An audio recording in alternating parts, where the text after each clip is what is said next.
Assalamualaikum warahmatullahi wabarakatuh.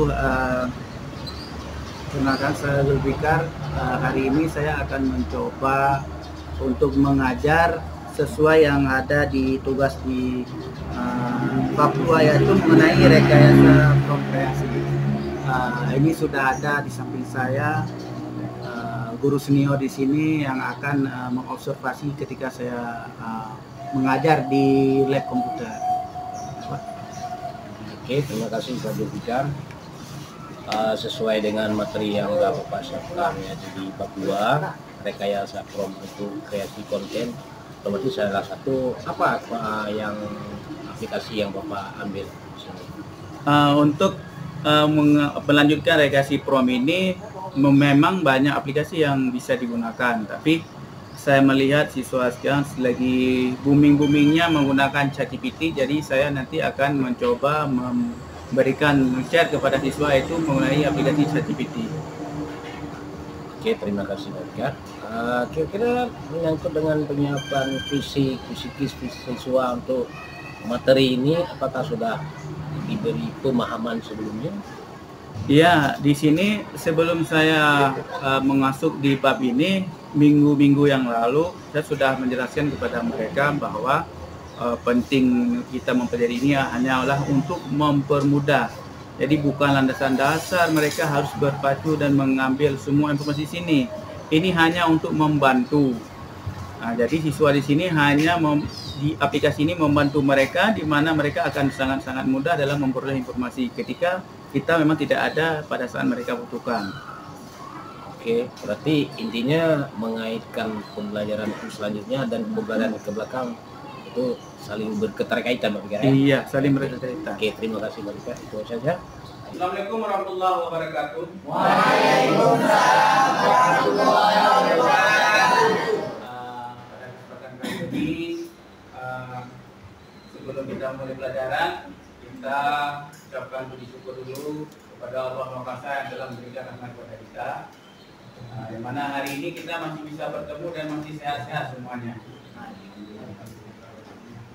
Untuk hari ini kita akan belajar yaitu rekayasa prompt untuk kreasi konten. Jadi bagaimana kita itu mengolah kalimat supaya informasi yang kita dapatkan itu menjadi lebih mudah.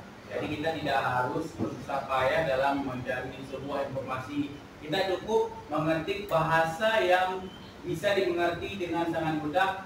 Disebut itu dengan prompt. Misal kita ingin belajar misalnya tentang pelajaran misalnya berpikir komputasional. Misalnya kita ingin membuat soal bersama rekan, misalnya ada tugas kelompok, misalnya disuruh buat soal untuk kelompok A, soalnya untuk kelompok B. Nah, kita di sini bisa kita ketik di sini misalnya buatkan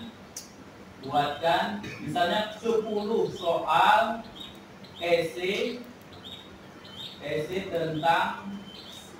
tentang berpikir. Nah, terakhir dia akan bertanya kembali apakah kita akan menyimpan file ini atau mengubah file ini menjadi doc. Doc itu apa maksudnya? Dokumen yang bisa langsung di print, yang bisa diedit. Nah, itu filenya file doc.